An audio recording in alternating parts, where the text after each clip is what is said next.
Bueno, buenas tardes. Venimos, junto con el ministro de Trabajo, Claudio Moroni, a presentar algunos aspectos generales y particulares sobre el decreto publicado en el día de hoy, que básicamente consiste en una ampliación de los alcances y una simplificación también del programa de apoyo al trabajo y la producción, el programa ATP, como lo hemos denominado. Contiene básicamente algunas modificaciones importantes. Comento en primer lugar lo que tiene que ver con el pago del salario complementario. Ustedes recuerdan que el 1 de abril habíamos anunciado este programa ATP, que tenía un conjunto de beneficios vinculados a REP y salario complementario, con un tope equivalente al salario mínimo vital y móvil. En ese momento estábamos pensando justamente en un paquete de ayuda para una cuarentena que se prolongaba por un término de 10 días y podía incluso ampliarse a unos 20-25 días. La realidad es que estamos con una cuarentena que, además de los 11 días del mes de marzo, va a abarcar prácticamente todo el mes de abril y además, dependiendo de las condiciones que establezca el Ministerio de Salud para, por supuesto, mantener el resguardo para que evite que se propague el coronavirus, es probable que parte de esa cuarentena continúe, ¿no? Estamos en una etapa más administrada de esta cuarentena. En ese sentido, hemos evaluado la necesidad de ampliar ese paquete de ayuda y a la vez hacerlo más sencillo. De modo tal que la ayuda para pago de salario se concentra exclusivamente en la herramienta del salario complementario, que lo que tiene básicamente como efecto es que el Estado Nacional, va a estar pagando a través del ANSES a comienzos del mes de mayo el 50% del salario de todos los trabajadores del sector privado que trabajan en empresas que se han visto afectadas por la pandemia, es decir, que han tenido una sustancial reducción de sus ventas o que directamente no han podido abrir sus puertas, como es el caso de muchas empresas. En ese caso, insisto, el Estado va a pagar la mitad del salario con un piso, que es el salario mínimo vital y móvil, y un techo, que es el equivalente a 2 salarios mínimos vitales y móvil. Esto quiere decir que, para dar un ejemplo, si un trabajador percibió en el mes de febrero un salario de bolsillo de 30.000 pesos, se le va a depositar el equivalente salario mínimo vital y móvil en torno a 16.750 pesos. Si el trabajador percibió 50.000, se le van a depositar 25.000. Si percibió un monto superior, supongamos 80.000, no va a recibir 40.000, sino el máximo, que son 2 salarios mínimos, en torno a 33.750, si no me falla aproximadamente la cuenta. Y si el trabajador es un trabajador a tiempo parcial, que por ejemplo cobra 15.000 pesos, bueno, ahí cobra 15.000 pesos, que ese sería no puede cobrar más que el salario que percibió en el mes de febrero. ¿Qué significa esto? Que aproximadamente el 80%, 8 de cada 10 trabajadores del sector privado, van a estar cobrando una suma que es la mitad o un poquito más de la mitad del salario que cobraron en el mes de febrero, completamente abonado en este caso por el Estado a través de la ANSES. Este es el primer elemento. Como ustedes recordarán, abrimos una inscripción a las empresas para participar de este programa ATP. La inscripción era a través de la página web de la AFIP con la clave fiscal. Esto hizo que 420.000 empresas se inscribieran, que es un número muy importante, cerca del 80% de las empresas de la Argentina, 75% aproximadamente. Son las empresas que pidieron ser incorporadas en este programa ATP y que está en proceso de evaluación su incorporación. Al mismo tiempo, como recordábamos, el ATP también tiene otros beneficios. Uno es la postergación del pago de los aportes y contribuciones patronales, que se va a hacer efectivo, y también en algunos casos, sobre todo, hemos determinado ahí que en los sectores que han tenido una afectación grande y que además es una afectación que va a durar en el tiempo. Hablemos del sector turístico, hotelería, parte de la gastronomía, cultura, salud. Hay muchas actividades que les va a costar un tiempo largo recuperarse. Piensen ustedes hasta que vuelva a haber turismo, vuelva a haber movimiento de gente, se llenen de vuelta los hoteles. Bueno, son todas actividades, la cultura, los teatros, que seguramente van a tener un tiempo más largo de recuperación, y ahí está previsto focalizar esta ayuda de la reducción del 95% de los pagos de las contribuciones patronales. En tercer lugar, lo que ha implementado este DNU es un aumento del seguro de desempleo, que ahora va a alcanzar hasta los 10.000 pesos. Y el último punto que me gustaría mencionar, antes de darle la palabra a Claudio Moroni, es el impacto que tiene esta nueva herramienta que estamos generando, que es un crédito a tasa cero para monotributistas y para trabajadores autónomos. Ustedes recordarán, empezamos nuestro paquete de ayuda básicamente focalizado en los sectores informales, de trabajo informal, beneficiarios de planes sociales, ayuda alimentaria. Arrancamos rápidamente con crédito a las empresas para pago de sueldos y capital de trabajo, y incorporamos incluso en el IFE monotributistas de las categorías A y B. Lo que buscamos ahora es generar una nueva herramienta que atiende este sector tan importante en nuestro país, con una herramienta particular que es un crédito a tasa cero, que se va a desembolsar por un monto que equivale a 3 veces el equivalente a la facturación mensual del tope de cada categoría, con un máximo de 150.000 pesos por monotributista o autónomo, a pagar en 3 cuotas iguales y consecutivas, y esto lo van a entregar los bancos, es decir, cada monotributista se va a tener que, la semana que viene, entrar al sitio de la AFIP con su clave fiscal y ahí ver si efectivamente está calificado para recibir este crédito, y a posteriori lo que ocurre es que se le entrega esta financiación a aquellos que efectivamente estén calificados, que no entren en algún criterio de exclusión, y el monotributista o el autónomo va a comenzar a pagar, a devolver ese crédito en el mes de octubre en 12 cuotas sin interés.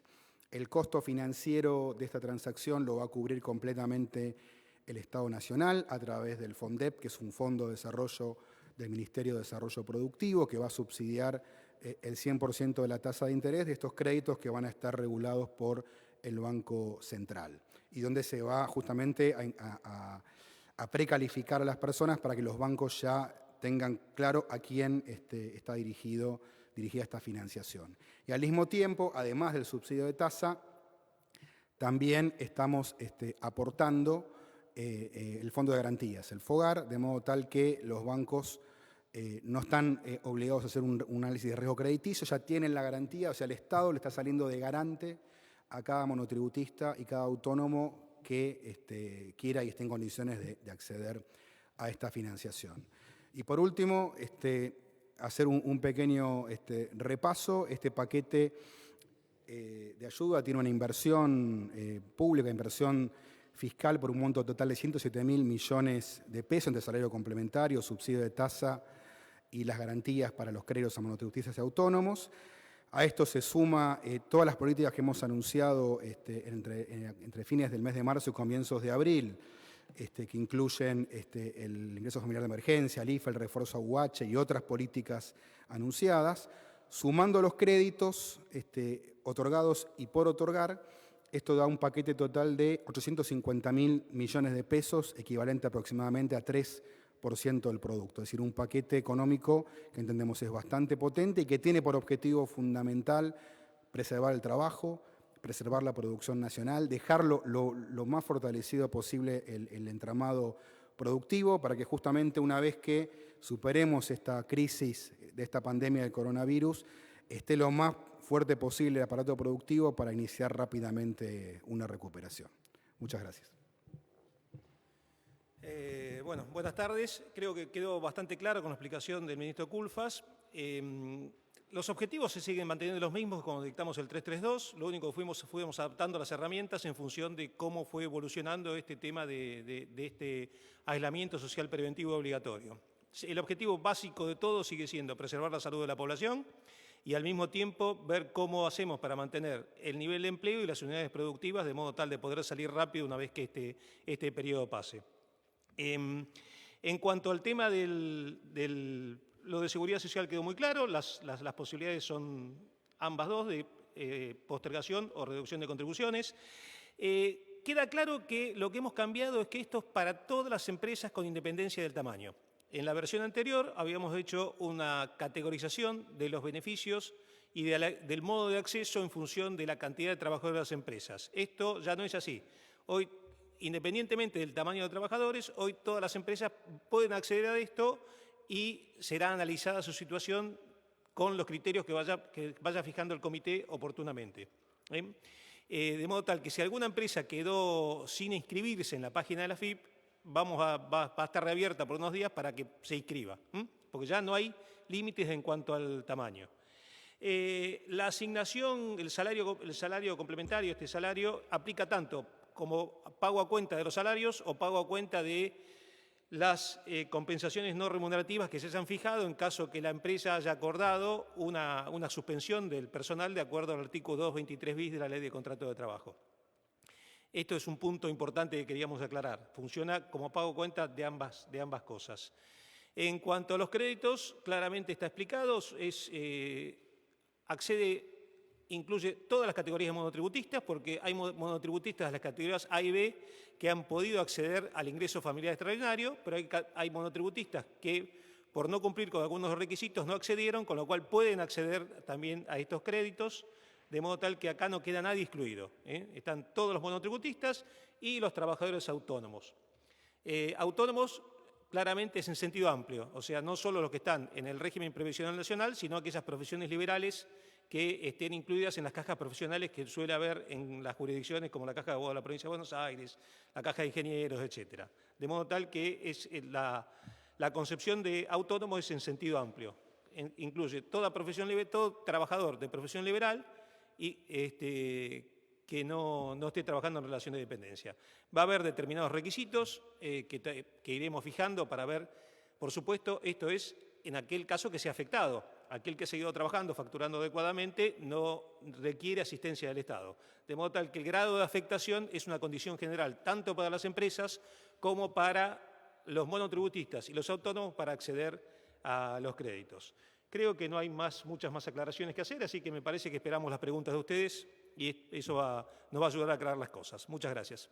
Ministro, buenas tardes. Marcelo Peláez de Canal 13 y Todo Noticias. ¿Qué nivel de caída de ventas, si hay algún porcentaje en particular ya predeterminado, tendrán que demostrar las empresas para acceder a estos créditos? Y si a partir de esta determinación van a continuar existiendo en la banca de la Argentina estos préstamos al 24% para pagar salarios, o si a partir de esta determinación ese plan caducó.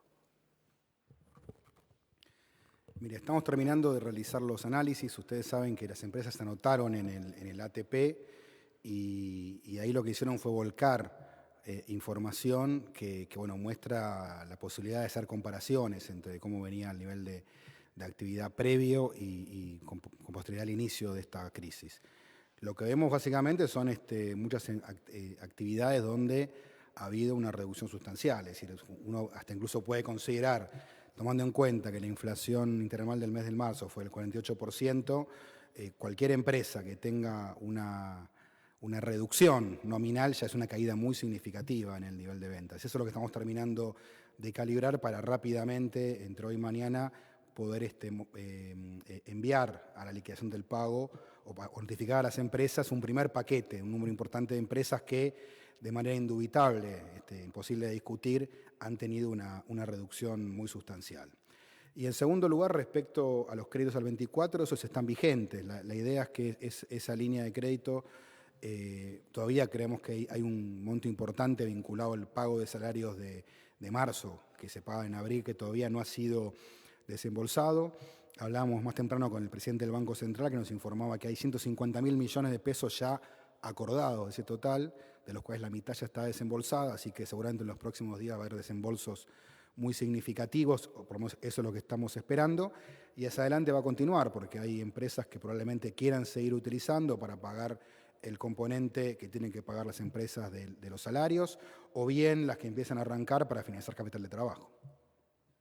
Buenas tardes, Nicolás Gallardo, CNN Radio. Pregunta para el ministro Culfas, preferentemente. En primer lugar, preguntarle si entiende que este paquete de medidas podrá evitar en el próximo mes suspensiones, cierre, despidos de distintas pymes que señalaban las complicaciones producto de la situación de la pandemia, si esto efectivamente podrá cambiar la tónica que se viene dando en estas semanas. Y luego preguntarle acerca de cómo ha visto el aporte de los bancos. Muchas pymes remarcaban complicaciones para acceder a estos créditos a tasa del 24%, complicaciones desde cuestión de documentación hasta otras cuestiones que los bancos, según afirmaban, no cumplían. ¿Cómo han visto, cómo han calificado esa situación y se entiende que esto va a cambiar esta dinámica? Gracias. Bien, en primer lugar, dejar en claro que el objetivo de este programa ATP en esta versión más ampliada es dar certidumbre. Es decir, a las empresas, miren, a las empresas que están padeciendo las consecuencias de esta cuarentena, forzada, digamos, por la expansión de la pandemia del COVID-19, a todas esas empresas el Estado le va a cubrir la mitad del pago de los salarios de los trabajadores. Es una señal muy fuerte que buscamos dar, como justamente para que las empresas vean su posición hacia el futuro, digamos, puedan abordar esta crisis con mejores perspectivas y puedan ver de esta manera cómo lentamente las que ya se van habilitando puedan volver a funcionar y las que todavía no pueden volver a funcionar tengan un horizonte donde ya tienen cubierta nada más y nada menos que la mitad de su masa salarial. Con eso buscamos justamente dar señales muy claras que eviten despidos, que en todo caso restrinjan las suspensiones a lo que es estrictamente necesario, donde no se puede trabajar. Ese es el objetivo fundamental, dar una perspectiva muy clara. Respecto a la segunda pregunta, me gustaría ser ecuánime, equilibrado. Vemos los dos fenómenos. Encontramos, por un lado, la línea de créditos comenzó a funcionar, comenzó a desembolsar, digamos, tenemos ya un monto importante desembolsado. No estamos conformes con la fecha de desembolso. Nos parece que a lo mejor este desembolso, la primera semana de abril significaba una cosa, al 20 de abril es otra, sin lugar a dudas.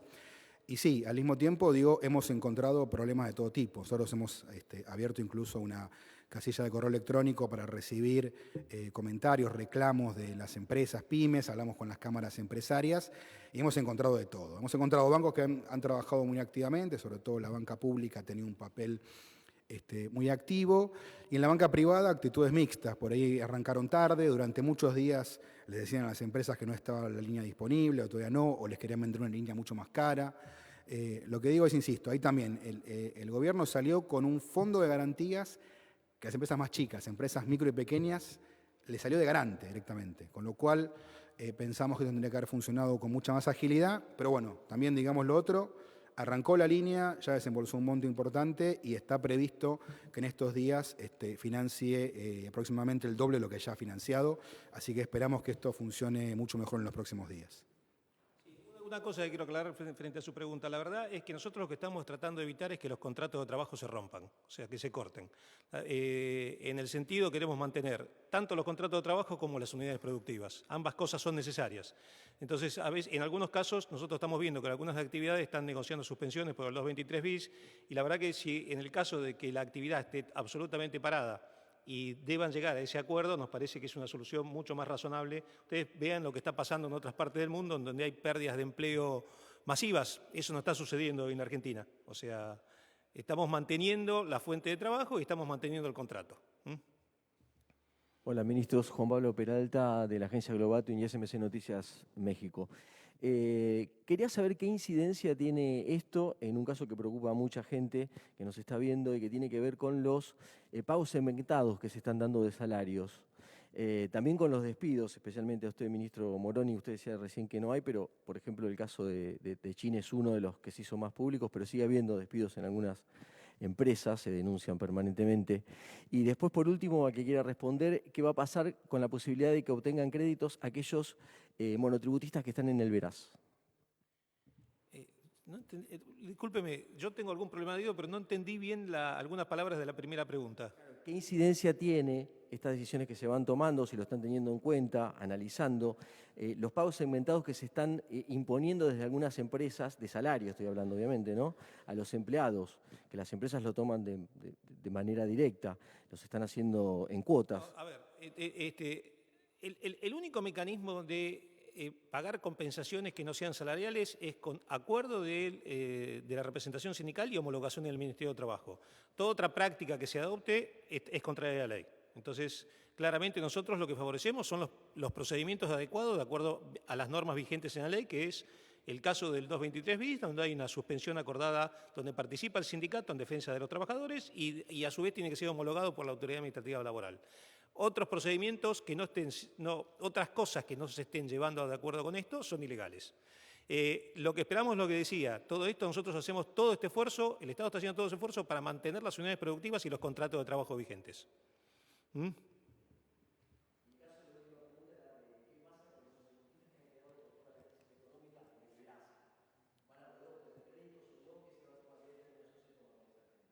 Ahora, estamos analizando la situación de los monotributistas. En este caso, recuerde que no es un crédito, es un saldo a favor en la tarjeta de crédito directamente.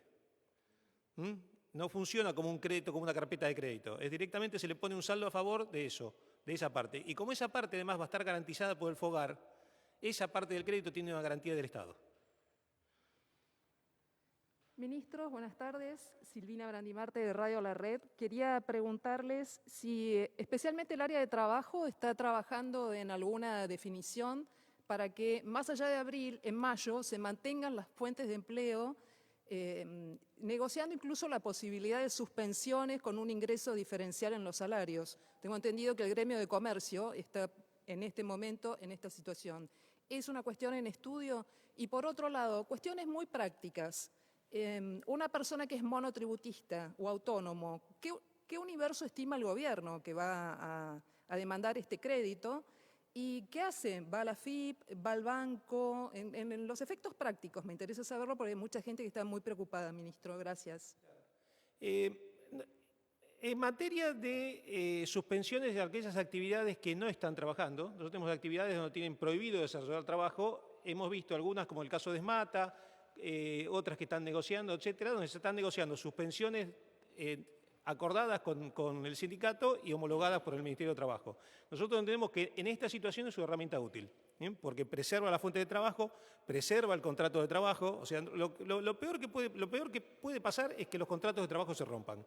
Entonces, la verdad es que lo que queremos es que se preserven. Y lo que tratamos es que ahora, con esta asistencia estatal, la suma que perciba el trabajador en este periodo de suspensión sea lo más adecuada que se pueda. Entonces, por eso viene bien esta asistencia estatal, de modo tal que entre lo que pueda pagar el empleador más lo que asista el Estado, el trabajador tenga un ingreso, aún suspendido, tenga un ingreso que le permita sustentarse. El esquema de acceso los monotributistas, acceso a este crédito en tarjeta de crédito, quiero ser muy claro, no es un crédito en plata, sino que es un saldo a favor en la tarjeta de crédito. La FIP directamente va a precalificar, en base a algunos criterios, a los monotributistas que tienen esto, le va a comunicar y va a estar comunicado directamente al banco. El monotributista lo único que va a tener que aclarar en su momento, cuando le llegue la comunicación de la FIP, a su domicilio electrónico frente a la FIP, es en qué banco va a tener que poner la CBU del banco donde tenga su tarjeta de crédito. De modo tal que el Estado le va a comunicar al banco que ese señor tiene garantía estatal por tal monto. Lo único que va a tener que hacer, va a tener que esperar que supongo sea en algún momento la semana que viene, que la FIP comunique, que le va a decir que está precalificado, y ahí va a tener que informar la CBU de la cuenta donde tiene la tarjeta de crédito. Estamos terminando de analizarlo. Hola, soy Martín Videgaray de Clarín. Usted mencionó que se podía llegar a reabrir el registro ATP. ¿Es para las contribuciones patronales o para todo que se puede reabrir? ¿También para el pago de salarios? Porque hoy me parece que para el pago de salarios no está cerrado. Eso es por un lado. Y por otro lado, ¿qué pasa con los trabajadores que ya acordaron una reducción y el sueldo? No sé, estoy pensando en la UOM, que creo que arregló un 30% de rebaja. ¿Cómo incidiría ahora, como en los casos que dio el ministro Culfas, en la nueva situación? No entendí. Por los barbijos. Que se reabre el registro ATP. No, el registro se reabre porque, a ver, en el modelo anterior, las empresas de más de 100 trabajadores iban a un programa especial. En el diseño de este modelo ahora ya no existe más eso, hay una sola puerta de acceso que es la FIP. Hubo empresas de más de 100 trabajadores, sobre todo, que tenían dudas si debían inscribirse o no. Ahora esto se reabre para que puedan inscribirse. En la Se FIP. reabre mañana. Mañana se reabre, va a estar por 2 días más. Para aquellas empresas que no se enteraron o no pudieron hacerlo, mañana se pueden volver a acercar ahí o pueden hacerlo y se inscriben. No, los gremios que acordaron, mire, hasta ahora los gremios que han acordado son bastante pocos, porque hasta ahora yo conozco el de SMATA, el de WOM todavía está en proyecto, de modo tal que son acuerdos que pueden seguir siendo revisados. Es más, la realidad es que lo que hemos visto hasta ahora le hemos nosotros propuesto que fijen cláusulas de revisión periódicas relativamente rápidas, porque entendemos que la situación es cambiante. Luis Grimaldi, Canal 9, para el ministro Culfas. Son 2 preguntas, ¿puede ser? La primera es si en este contexto de pandemia y con este problema mundial, insistiendo con el tema del veraz, no se transforma hoy en una herramienta extorsiva porque los bancos siguen llamando a los domicilios, a las casas, a los lugares y eso genera mucha presión. Esa es una pregunta. Y la segunda es, teniendo en cuenta que el propio presidente en su momento se manifestó como un hombre pragmático, desarrollista que está trabajando con el día a día, y sin poder hacer futurología, por supuesto, ustedes están hablando más o menos de octubre, lo que indicaría una posibilidad de descentralizar o empezar no descentralizar, sino a flexibilizar algunas zonas donde se pueda empezar a trabajar para el Producto Interno del país, incluyendo la ciudad de Buenos Aires, porque creo, por lo que hablé con alguien del sector pymes, no es lo mismo Florida y Lavalle que un barrio, como podría ser Boedo, por poner una comparación. ¿Están evaluando esa posibilidad para llevar un poco de tranquilidad a cuándo se va a empezar a reactivar digamos, el consumo y el trabajo en general?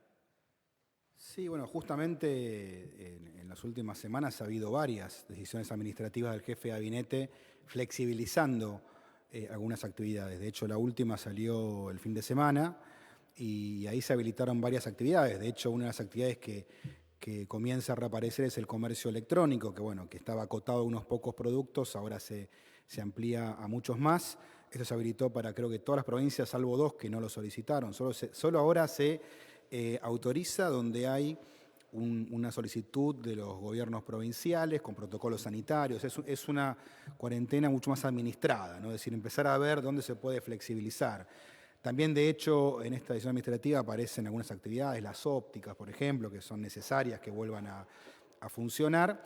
Y en particular, en lo que nos compete como ministerio, se está habilitando con autorización previa al Ministerio de Desarrollo Productivo algunas industrias exportadoras y algunas industrias en general, donde estamos con un procedimiento donde básicamente vamos a analizar, junto con los gobiernos provinciales y previa intervención del Ministerio de Salud de cada provincia, justamente para garantizar las condiciones sanitarias, que haya mayor cantidad de turnos de producción para que no se junte mucha gente en las fábricas, evitar aglomeraciones de los trabajadores en el transporte público, o sea, buscar diferentes elementos para que con determinadas condiciones la actividad económica gradualmente vaya poniéndose en marcha.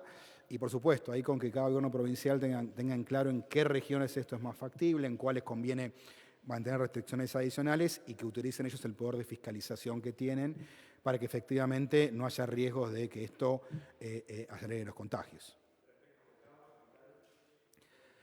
Bueno, ahí hay que ver también mucho el movimiento del transporte público. Es un tema que estamos permanentemente conversándolo, donde básicamente el Ministerio de Salud es el que tiene la principal palabra, porque ellos son los que van evaluando qué flexibilización puede tener impacto y cuál no la tiene o la tiene de manera mucho más controlada.